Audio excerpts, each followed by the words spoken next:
livro de João, capítulo 5. Eu quero também ler na NVI, e esta foi a palavra que o Senhor trouxe ao meu coração nos últimos dias, meus irmãos. Eu tenho pensado sobre isso.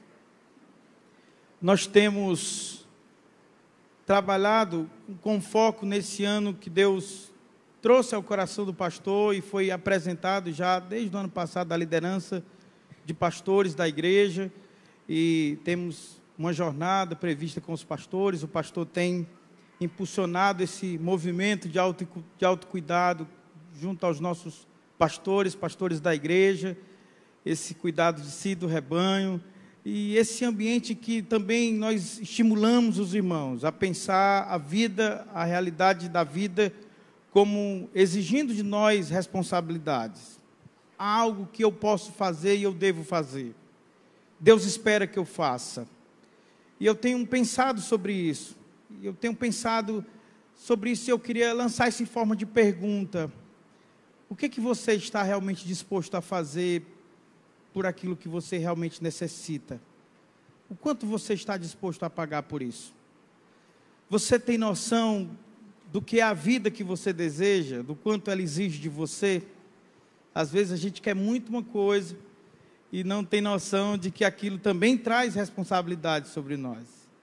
E é sobre isso que Deus tem falado ao meu coração a partir desse milagre do tanque de Betesda. Eu quero ler com os irmãos a palavra do Senhor. Evangelho de João, capítulo 5, a partir do versículo 1.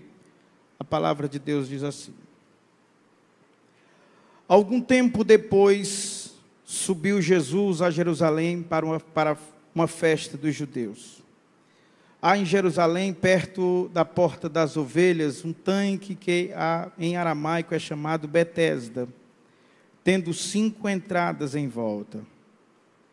Ali costumava ficar grande número de pessoas doentes e inválidas, cegos, mancos e paralíticos. Eles esperavam um movimento nas águas. De vez em quando descia um anjo do Senhor e agitava as águas. O primeiro que entrasse no tanque, depois de agitar as águas, era curado de qualquer doença que tivesse. Um dos que estavam ali era paralítico, fazia 38 anos. Quando o viu deitado e soube que ele vivia naquele estado durante tanto tempo, Jesus lhe perguntou: Você quer ser curado? Disse o paralítico: Senhor, eu não tenho ninguém que me ajude a entrar no tanque quando a água é agitada. Enquanto estou tentando entrar, outro chega antes de mim. Então Jesus lhe disse: Levante-se, pegue a sua maca e ande. Imediatamente o homem ficou curado, pegou a maca e começou a andar. Versículo 14. Mais tarde, Jesus o encontrou no templo e lhe disse: Olhe, você está curado. Não volte a pecar, para que algo pior não aconteça a você. A igreja pode dizer amém? Meus irmãos, esta é uma história muito conhecida nossa, e nós costumamos a pregar sobre isso e a ouvir mensagens sobre isso. De fato, é um incrível milagre de Jesus, dentro daquele conjunto de milagres que João narra, e é importante destacar isso. O livro de João foi escrito com o objetivo de afirmar, de comprovar a divindade de Cristo. Portanto, com base nesse objetivo, ele elenca uma série de milagres que, na sua concepção, comprovava que, de fato, Jesus é Deus. Esses milagres são diversos e, obviamente, João fez um recorte de um conjunto mais amplo de milagres que Jesus havia feito. E esses milagres, outros, nós vemos e conhecemos narrados nos outros evangelhos, especialmente nos chamados evangelhos sinóticos. E sinóticos quer dizer visão comum, mesma visão, mesmo olhar. Esses evangelhos são respectivamente Mateus, Marcos e Lucas. Mas esta história narrada por João no capítulo 5, narra e mostra uma cena muito parecida e que se repete muito ao longo do ministério de Jesus. Nós vemos claramente aqui nesse milagre a ação de Deus interagindo com a ação humana. Há uma ação de milagre de Deus e há uma ação humana, há uma responsabilidade humana. E a gente percebe isso claramente. No decorrer do ministério de Jesus, os muitos milagres narrados pelos evangelistas nos mostram que sempre que Jesus esteve em contato com as necessidades das pessoas, a gente percebe que há uma dimensão em que só Deus opera, mas há também outra que é esperada, uma atitude por parte daquele que precisa de uma intervenção divina. Esse quadro se repete muitas vezes. É claro que há exceções, e exceções têm a ver com aqueles que precisavam tanto de Cristo e não podiam fazer nada por si. E a gente destaca essas exceções realmente de modo muito pontual. Eu diria, por exemplo, a libertação do homem gadareno. Ele está completamente incapaz de fazer algo por si. Jesus precisa ir lá onde ele está e libertá-lo. É o caso do filho da viúva de Naim. Ela está entregue à tristeza, à solidão, o luto de ser viúva e agora ter perdido o seu único filho. Jesus vai até lá e toma iniciativa, e parece que não exige nenhum esforço e nenhuma atitude daquela mulher. Mas o quadro geral dos milagres de Jesus, parece que as cenas que mais se repetem nessas narrativas, é Jesus desafiando as pessoas que recebiam milagres a também fazer algo, a também tomar uma atitude. Era como se houvesse um compartilhamento de ações ali. Na teologia, quando a gente fala de salvação, a gente chama isso de sinergia. Sinergia é esse ato de cooperação entre Deus e o homem para que algo aconteça. E a gente tem isso muito. Por exemplo, para um Lázaro que será ressuscitado, e ressuscitado por Jesus, porque ninguém pode fazer o que Jesus fará ali, alguém precisou remover a pedra. Jesus não removeu. Ele disse que alguém removesse. Depois que o morto ressuscitado agora sai do túmulo, ele sai todo enfaixado de lenços, de ataduras. Alguém precisa tirar isso do morto. Jesus não tirou. Por exemplo, para um milagre de transformação de água em vinho, que o próprio João narra, o primeiro milagre de Jesus, alguém precisou encher as talhas. Não foi Jesus que encheu. Ele mandou que os homens fizessem isso. E a gente tem esse quadro se repetindo. Um leproso que foi miraculosamente limpo, precisou ir ao sumo sacerdote para comprovar que estava purificado. Um cego chamado Bartimeu, que estava lá em Jericó, e ele precisava voltar a ver. Ele demandou esforço e precisou gritar mais alto que a multidão. E persistir apesar do desestímulo que cercava ele. Pessoas diziam: cego, se cale, ele não vai te ouvir. E o texto diz: mesmo assim, apesar disso, ele gritava mais alto. João fala também de um outro milagre, em João 9, um cego de nascença que voltou a ver. E Jesus, ao curar aquele cego, mandou ele ao tanque de Siloé e lavar os olhos. Qual é a necessidade disso?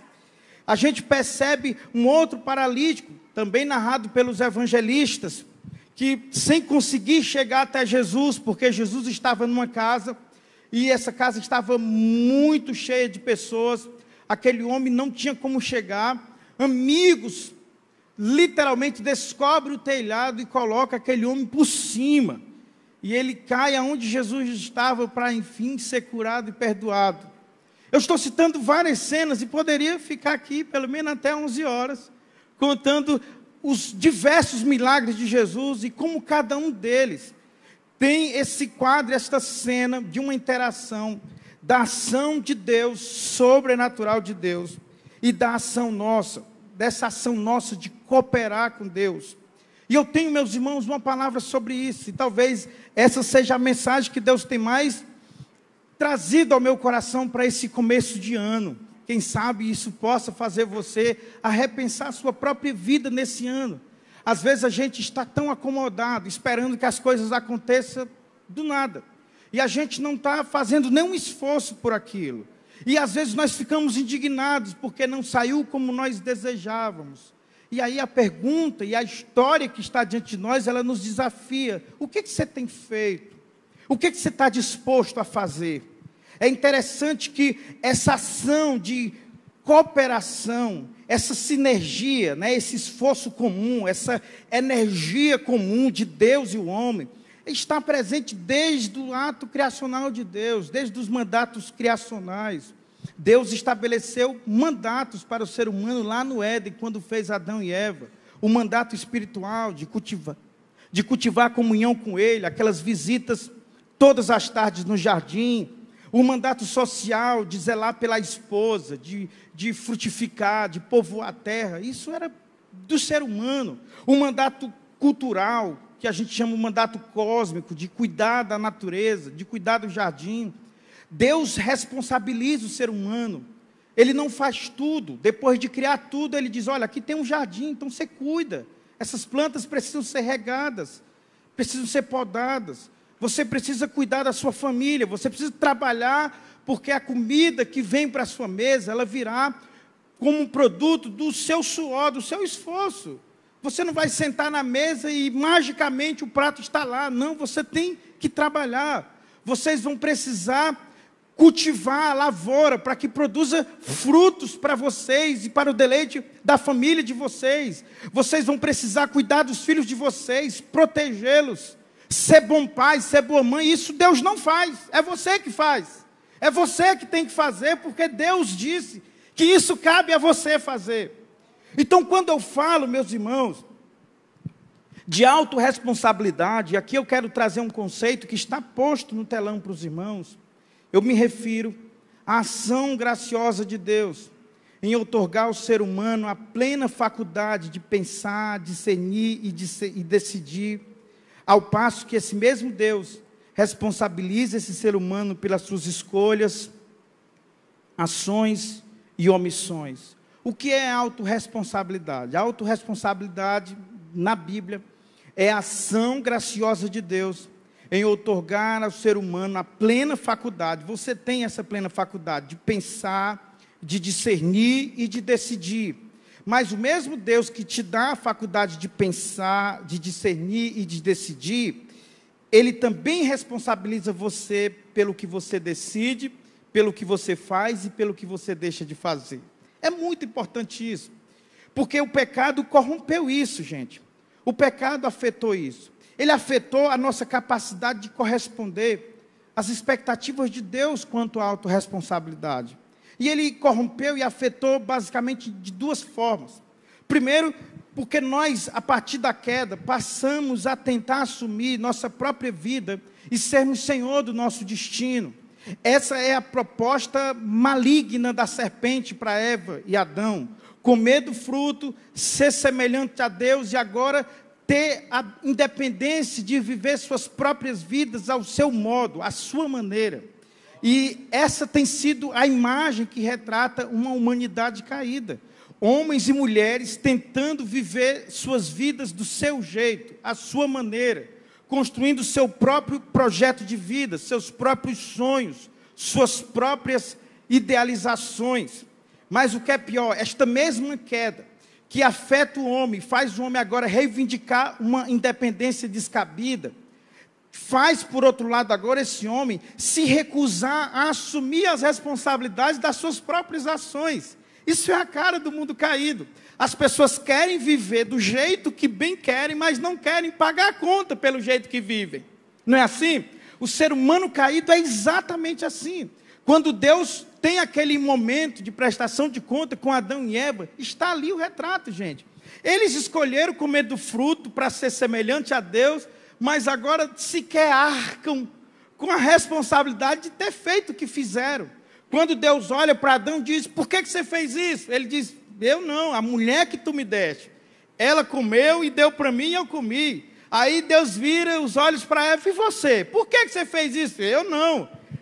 A serpente, aí Deus olha para a serpente não tem mais para onde ir.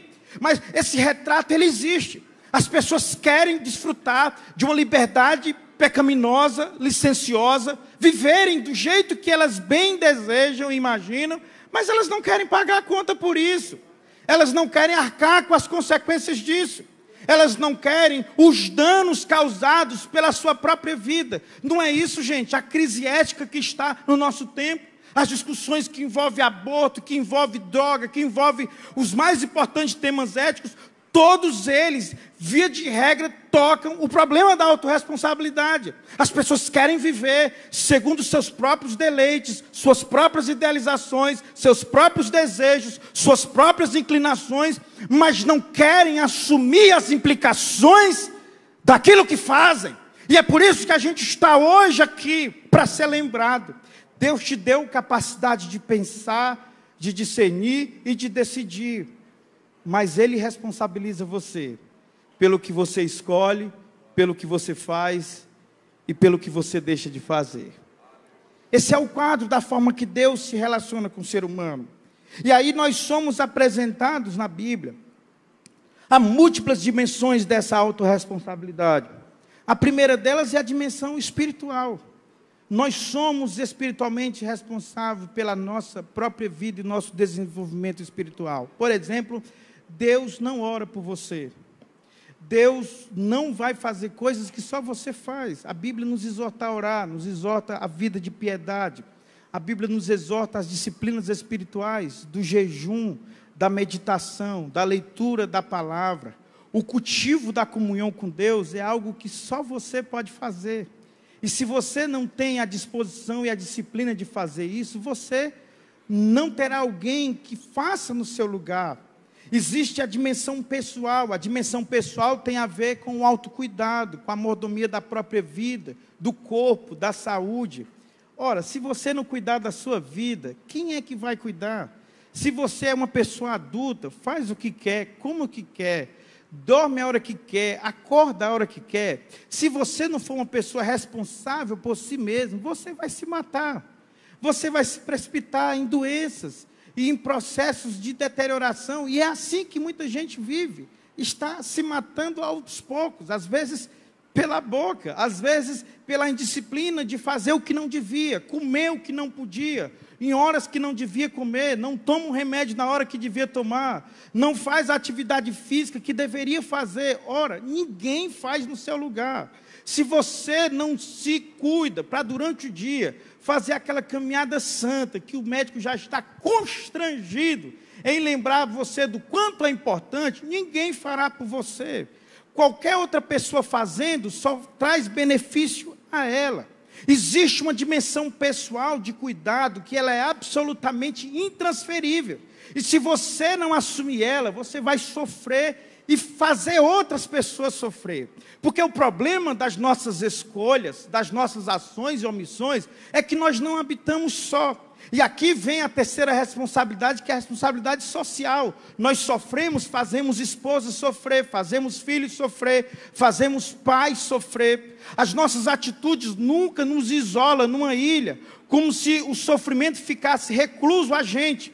Muitas vezes vivemos nossas vidas desregradas, sem nenhum tipo de temor ao Senhor, sem nenhum critério moral para o que fazemos, deixamos de fazer. Mas quando as consequências vêm, a gente vem para casa, para a cama, e agora dá trabalho. Uma mãe que já está idosa, que já lhe cuidou, já fez você um adulto, uma adulta, e há muito tempo você já devia cuidar da sua vida, mas olha aí, então eu estou falando com alguém que está em casa agora no sofá, todo quebrado, porque excedeu velocidade, bebeu e dirigiu, e aí vem para dentro de casa e fica lá, dando trabalho anos e anos, uma mãe velhinha, um pai idoso, que já precisam de cuidadores, porque nós agimos de maneira irresponsável e trazemos sofrimento aos outros, aqueles que muitas vezes nós amamos de verdade, porque há uma dimensão de responsabilidade pessoal. Você tem filho, você não queria uma família, não queria? Você queria ter uma esposa, você orou para ter uma esposa, você orou para ter um filho, pois é, dá trabalho criar filho. Você acha que é só aquele encanto do Instagram, aquela foto bonita na beira da praia, aquela criança correndo naquela cena paradisíaca? Não, criança chora, adoece. Dá trabalho ser pai, ser mãe. Se você não tiver consciência disso, você será um pai irresponsável. Você não cumprirá com as suas obrigações que Deus deu a você.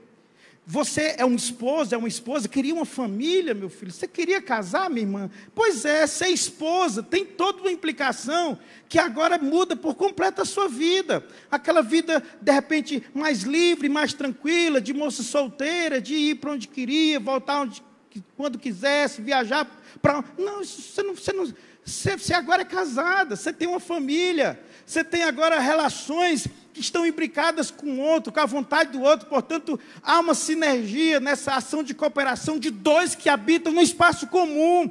Isso é mandato social, gente, é responsabilidade social. Você tem um emprego, orou, fez voto a Deus para ter um emprego. Pastor, mas esse emprego é muito ruim, eu tenho que acordar às 8 horas da manhã. Meu irmão, você queria um emprego, você fez voto a Deus. Sua mãe esteve aqui no ciclo de oração, durante meses, orando toda quinta-feira, para Jesus abrir a porta, e a pessoa tirar aquele teu currículo que estava lá no fundo da gaveta, e ligar para você, e você acha tarde acordar, acha cedo acordar 8 horas, vá trabalhar, rapaz, seja homem, assuma a responsabilidade de um homem, você é adulto, vamos aplaudir o Senhor, meus irmãos, porque isso é para nós.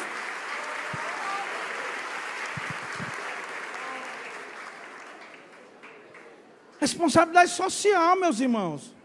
Ah, tem que bater o cartão agora, é só 1 hora de almoço. Não, eu sempre tiro meu soninho da tarde. Bem-vindo, meus irmãos, à vida do mundo de gente adulta, que trabalha, cumpre horário. Cumpre horário, meu filho, é só 1 hora, almoce correndo e volte. Aí o que eu faço com o meu descanso da tarde? Deus tenha misericórdia de você. Não tem como dormir mais. Esse tempo já passou. Vocês entendem, irmãos? É responsabilidade social. A pessoa quer passar no concurso, aí vem aqui, pastor, por mim eu preciso tanto passar nesse concurso, irmão. Comece estudando. Estude muito. Porque quem quer passar, estuda muito para passar. Deus não vai te fazer lembrar de coisas que você não estudou. Entenda isso, se você não se dedicar para passar no vestibular, você não vai passar. Você vai ser um crente maravilhoso, amado por Deus, vai para o céu, andar em ruas de ouro, mas não passa na faculdade. Porque essa faculdade só passa quem estuda para passar na prova. E você precisa estudar, você precisa se dedicar. Então, isso, meus irmãos, eu estou falando de coisas muito simples, mas tem a ver com responsabilidades que Deus confia a gente. E Ele não vai, literalmente, transferir isso para outros.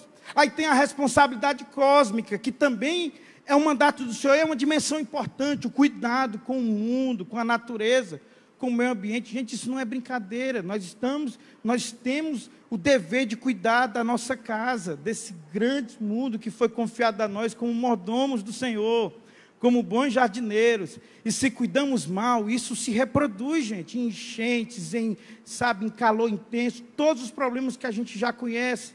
Você talvez viva já o reflexo disso numa dimensão micro, porque há responsabilidades que Deus espera de nós. Mas aí o texto que está diante de nós, ele fala dessa autorresponsabilidade. Jesus diante de um paralítico no tanque de Betesda, é dia de festa naquela cidade de Jerusalém, ele passa por ali e ele vai até aquele tanque encontrar um paralítico que está ali. O texto fala que esse paralítico está ali, ele está enfermo e paralítico há 38 anos. Não significa que ele está ali todo esse tempo. O que é certo é que ele é paralítico, ou ele sofre daquele problema faz 38 anos. Jesus vai até ali e encontra ele ali. E aí, a forma que Jesus interage, e é interessante porque aquele ambiente é de muitos enfermos. O texto dá conta que aquele lugar está cheio de pessoas enfermas. Não sei por qual razão Jesus vai no paralítico, e ele escolhe o paralítico. O texto não diz se ele foi até outros doentes que estavam ali, se ele curou outros doentes. O certo é que João sublinha e destaca a interação de Jesus com esse paralítico. E eu queria aprender algumas lições sobre autorresponsabilidade aqui nesse texto, nas palavras de Jesus, em como Jesus interage com aquele paralítico. E a primeira afirmação, as primeiras palavras que Jesus fala para aquele homem, que, ao meu ver, já o chama à autorresponsabilidade, é essa pergunta aparentemente sem sentido. Ele chegou para um paralítico que está ali esperando um anjo mover as águas para ser curado. E ele chegou perto do paralítico e disse assim: você quer ser curado? Meu irmão,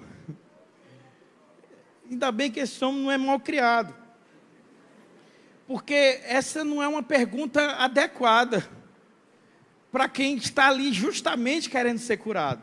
Ele está esperando a água se mover para isso. E o texto fala que ele já está lá há muito tempo. Interessante que essa pergunta que Jesus faz é uma lição sobre autorresponsabilidade. Por duas razões. Primeiro, porque ela desafia a ampliação do horizonte daquele homem que está reduzido ao que pode acontecer em volta daquele tanque. Ele ficou tão fixado ali, que o seu milagre viria dali, o anjo descendo das águas, movendo as águas, que ele literalmente cego para qualquer outra possibilidade. Ele faz daquele lugar sua habitação, e ele não tem mais a capacidade de ver o mundo para além daquele tanque e da expectativa que ele tem que as águas se movam. Eu estava pensando nisso e Deus falou ao meu coração sobre isso, de como muitas vezes Deus chega para nós e faz perguntas óbvias, para nos fazer questionar nossa própria realidade, a nossa cegueira quanto ao estado que nós estamos, às vezes um estado de adoecimento, de opressão, de servidão, e nos permitimos isso em função da ideia de que não vivemos sem aquele lugar, de não podemos nos livrar dali, porque ali é uma fonte de sustento para nós, é uma fonte de proteção. Quantas pessoas se privam, meus irmãos, de uma vida livre e feliz, às vezes num estado de se colocar todos os dias sendo humilhada, abandonada, desprezada. E o que houve assim, você vai para onde? Vai viver de quê? Quem vai te sustentar? Eu não dou tudo o que você precisa, mas o ônus disso, o preço disso, muitas vezes é violência, é abandono, é agressão. Muitas vezes é o desamor, e a pessoa se sente, às vezes, privada da própria alegria, porque vê o mundo reduzido àquela realidade, como se não houvesse nada para além daquilo. Deus te trouxe hoje para te fazer esta mesma pergunta, e para te dizer que há liberdade nele para você. Você não está sentenciada a viver uma vida de escravidão, sendo humilhado todos os dias, porque imagina que somente nesse lugar tu tens fonte de sustento. Deus é capaz de cuidar de você. Talvez o ambiente que você tenha vivido, tenha crescido, e hoje com essa autoconsciência de que o mundo não é ideal, você não se veja fora disso, porque tudo que você conheceu da realidade gira em torno desse lugar que você habita, e o que você tem recebido é exatamente isso: falta de amor, de misericórdia, de compaixão. Talvez você nunca tenha percebido os olhos amorosos de alguém estender para você e dizer: eu te percebo, eu gosto de você, eu me importo com você. É isso que Jesus faz naquele dia para aquele paralítico, e ele te trouxe essa manhã, a Tereza Cristina, para dizer: ele se importa com você, ele te enxerga, você importa para ele. E ele pergunta a mesma coisa para você: você quer ser livre desse mal? Você quer ser curada? Você quer viver uma vida nova? Você quer mesmo uma vida fora desta vida que você tem vivido, de vícios, de opressão, de pecado? Por que Jesus pergunta se esse homem quer ser curado? Segundo, ele confronta esse homem quanto à sua dependência emocional daquele estado. Meus irmãos, a dependência emocional é um fenômeno complexo, mas profundamente humano. Esse tipo de dependência ocorre quando a dor ou o sofrimento se tornam parte da nossa identidade, de modo que a gente se sente vinculado àquilo, embora sofra, embora aquilo não seja bom. Tem gente que é assim, que já vinculou o próprio sofrimento à sua identidade, ao seu jeito de ser, à sua vida, e ela se sente dependente disso. E quando isso acontece, ela desenvolve duas coisas. Primeiro, a autopiedade. Nesse contexto, é como se fosse uma muleta. O que é autopiedade? A pessoa passa a se sentir que o seu sofrimento, por exemplo, justifica a falta de progresso em outras áreas da vida. proporcionando para ela uma desculpa para evitar os desafios de mudanças difíceis. A pessoa começa agora a justificar as coisas que não tem, as coisas que não alcançou, os caminhos que não trilhou, as decisões que não tomou, em função daquilo, em função daquele estado que ela se encontra. Aí vira uma muleta para ela. E ela não quer soltar porque de alguma forma aquilo é perfeitamente conformado às suas próprias frustrações. Isso está acontecendo com esse paralítico. A compaixão, a atenção recebida dos outros começa a se tornar algo que nós desejamos e cultivamos a partir do nosso próprio estado. Então, às vezes, para a gente desfrutar da atenção de alguém, do cuidado de alguém, a gente se coloca naquele estado e prefere permanecer ali, porque de alguma forma isso nos traz o amor de quem importa para nós. Isso é difícil, mas acontece. A pessoa fica ali, não, se eu mudar, ela não se importa mais comigo. Se eu voltar a andar, ela já não cuidará mais de mim como cuidava. Se eu sair desse estado, eu não vou sentir mais a atenção que ela tem todas as noites de ficar aqui do meu lado. E aí a pessoa, em função daquilo, mantém-se preso à sua própria paralisia. Mas junto com a autopiedade vem a autocomiseração, que é esse ato da pessoa ter uma visão distorcida de si mesma, onde ela se vê como vítima permanente das circunstâncias.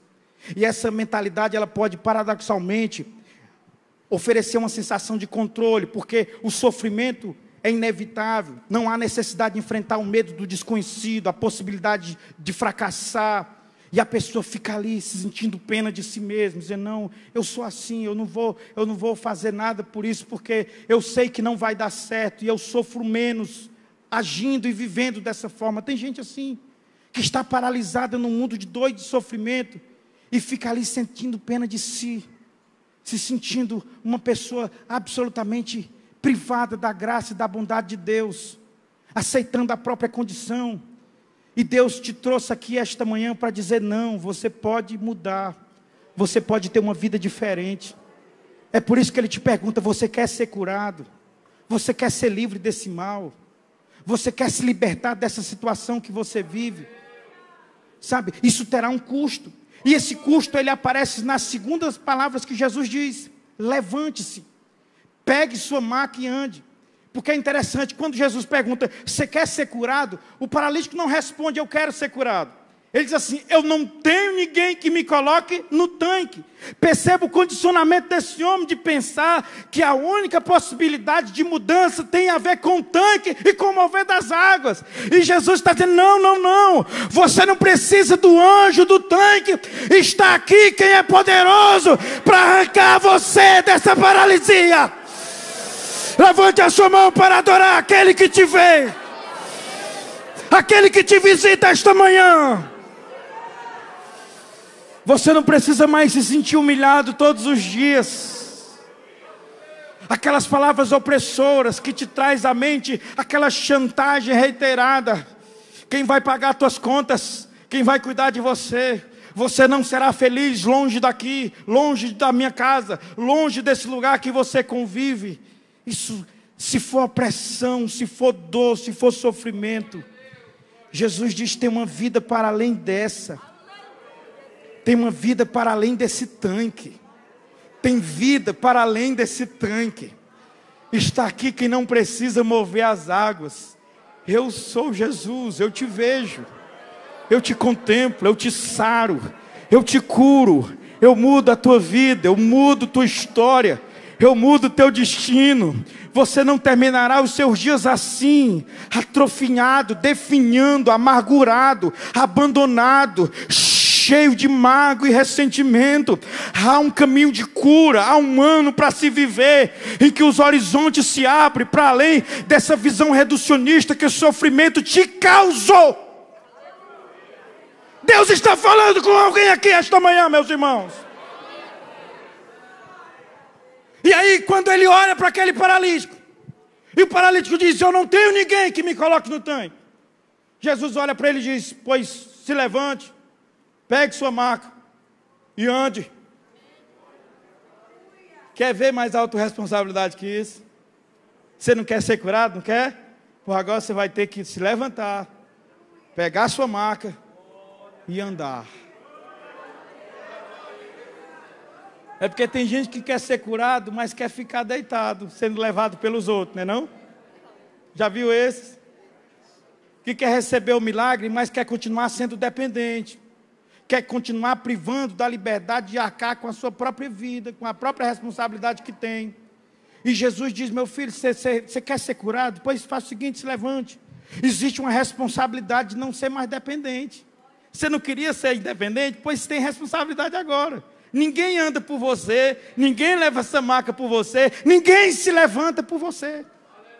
Então, meu irmão, você está em casa, para de ficar sentindo pena de você, uma vítima das circunstâncias, ninguém me ama, o pastor não me ligou no ano passado. Meu irmão, cresça, vá ser crente, deixe Deus te dar graça para você amadurecer e saber que você só depende de Jesus para viver, para ser feliz, para se sentir realizado. Pelo amor de Deus, não somos crianças, gente. E Jesus está chamando isso. Você quer ter uma vida saudável? Assuma as implicações de ser uma pessoa saudável. Você quer receber o teu milagre? Isso tem um custo. Isso tem um custo. Você não quer essa vida? Isso tem um custo. Você não queria viver do jeito que você está vivendo? Isso tem um custo. Se levante, ande, leve sua maca. Há um esforço demandado, meus irmãos, por aqueles que são curados. Às vezes, no meio da crise, a gente precisou de ajuda. E aí um irmão começou a nos ajudar. Começou a socorrer. Aí chega um dia que a crise passou. A pessoa nunca voltou para dizer, ajude outro. Eu agora não preciso mais. A pessoa continua recebendo um dinheiro que ele não precisa mais. E que poderia ser dado a outro. A cesta básica. Teve um dia que apertou, você precisou, a igreja deu, você não precisa mais. Chega aqui e diga, pastor, não preciso mais. Dê para alguém que precisa. Eu agora, graças a Deus, tenho meu emprego.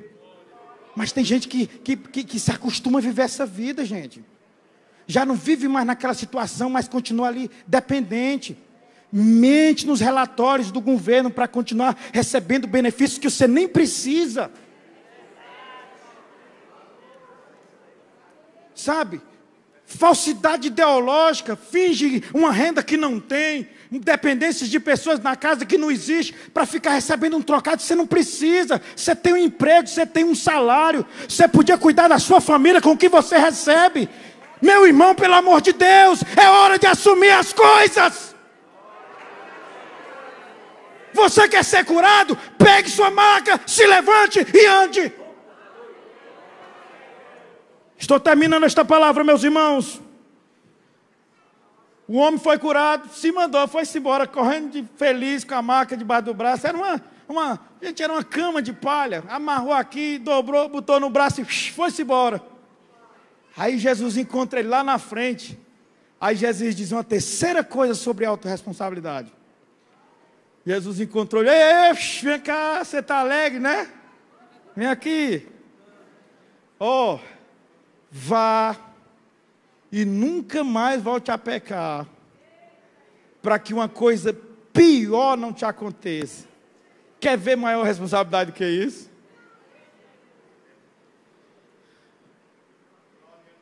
Você foi para onde você foi porque pecou. Eu te curei, e agora, para não acontecer uma coisa pior, não peque mais. Meus irmãos, não existe responsabilidade maior do que esse homem leva nos ombros agora. De viver a vida reta, íntegra, de obediência ao Senhor e à sua palavra. E eu quero terminar esta palavra nesta manhã dizendo, você já viu as consequências do que você fez no passado? Olhe para mim. Os músicos, por favor, me acompanhem, estou terminando esta palavra. Você já sabe o que passou pelas escolhas que fez. Você já sabe os caminhos tortuosos que andou e o quanto isso te causou de dor e sofrimento. Você sabe. Tem gente aqui que sabe. Você sabe as enfermidades que já teve e hoje é curado porque o Senhor te sarou, te curou, te perdoou. Você recebeu perdão, uma segunda chance, a tua família te acolheu, tua esposa te perdoou. Você sabe. Você sabe aonde você poderia estar hoje e agora, em função do que fez, em função dos lugares que andou, das coisas que pensou, das coisas que desejou.